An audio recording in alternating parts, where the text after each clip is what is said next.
Let's bring in our guest, William Benjamin. He's a lawyer in Nashville who helps people navigate the Social Security system. Has to be one of the hardest jobs in the legal practice right now. So, Benjamin, thank you for being with us. Let's start with just the basics here. The promise, right? Something like we pay 6 to 12% to Social Security in the hopes that someday we're going to get it back, right? What's the status right now? Well, the status right now is a very scary situation. The Trump administration is, with that DOGE department, is basically going in with a sledgehammer. These Social Security administration's understaffed to begin with. When you have understaffing issues to begin with, to go in and then cut jobs and say that it's for the sake of efficiency and make it better, just flies into the face of any kind of common sense. These cuts are going to, like, for instance, the newest ones with the ID verification over the, it has to be done in person. By year end, we're going to have over 12,000 people a day filing for retirement. Right now, it takes a couple hours quite often just to get through to a Social Security office because they're understaffed. If these cuts go through where they eliminate 7,000 jobs and eliminate the ability to communicate with Social Security over the phone, it's going to have a huge impact.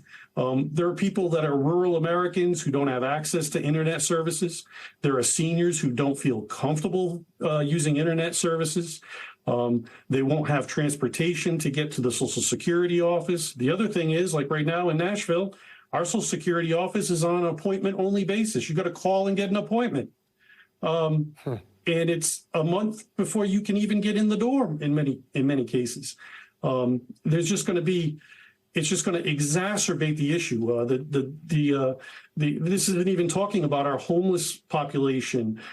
If you're in the hospital and you have to file for disability benefits, how are you going to file if you can't do it over the phone? How are you going to personally go down and get it in? To put it clearly, if you asked me, how do I make the Social Security Administration paralyzed, this is the exact recipe I would give you. And let me, I mean, it's funny because a person that navigates the Social Security system for a living, for other people, that would be the type of expertise I would want if I was trying to figure out the system and the places that it may be broken. And I hate to overgeneralize here, but like, it sounds like you're not a fan of how it worked before. On a scale of 1 to 10, navigating here, what was the system like before for navigating, and what is the system that you see going forward? Well, before, and to give you a little background on myself, I actually worked for Social Security at one time. I was working for actually the state of Tennessee in the disability determination section. So if someone files for disability, a state agency is the first one that actually makes a determination on the person whether they're actually meet the criteria for disability benefits or not. That being said, for the last 20 years that I've been involved in this area of law, they've been understaffed.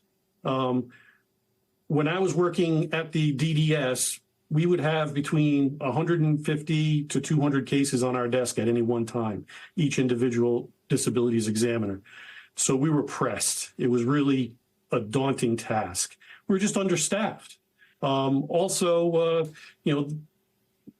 being understaffed like that, if you start, which is my point, you start eliminating jobs, nothing but bad things are going to happen. There are ways to make the administration more efficient. Back then, or up until now, it's been operating on a knife's edge.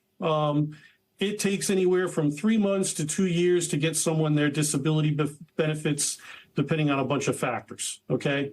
2 years is really unacceptable in my book, but that's what I'm dealing with right now. You got to understand, someone who needs disability benefits, they could have had a heart attack and been a very working individual as a trailer truck driver. They lose their health benefits. Now they can't get doctor's appointments because they don't have health insurance anymore.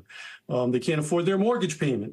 So these disability payments or benefits are the biggest thing because they come with health insurance and they come with a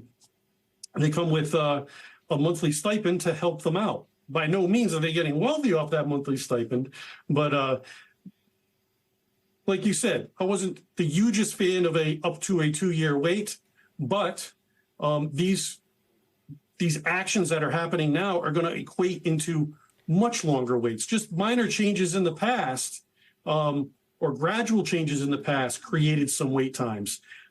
This massive broad stroke, I can't even imagine. You could be looking at a 4 or 5 year wait for a disability decision. This could disrupt William, retirement checks going out. If I may, and again, not to oversimplify here because we're running out of time here, but real fast, if the system looked like it wasn't working effectively before, and you're saying, in your opinion, this solution doesn't look like it's working, does this seem destined to fail? Like, is there any hope for, I don't know, us to get retirement or Social Security when we're looking at it? I don't see that at all. When I said it was on a knife's edge, it was because of lack of proper funding for the operation of the administration's administrative duties. This constant pull of, having to make sure fraud is underneath 1% of their huge budget. Well, could it be better? Sure. Could they do some things gradually to using modern technology to improve services? Sure. We have to read every case. I have to read 1,000, 2,000 pages of medical records. The judges and claims examiners on the other side have to do the same thing.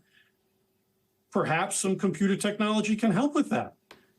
But you can't just go through and slash everything because millions of people across the board are going to end up feeling it. George Bush wanted to privatize in 2005.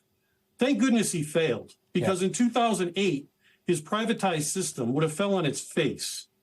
That's when the markets collapsed and the privatization would have been based on the stock markets, and all of these seniors would have been homeless or at least financially ruined. And here we are. And they would have had no hope. They are saying, and they're saying that, that privatization is not on the horizon, and yet conversation is happening. William Benjamin, I know you were very, very busy. I really appreciate you taking the time to chat with us tonight. Thanks for watching. Stay updated about breaking news and top stories on the NBC News app or follow us on social media.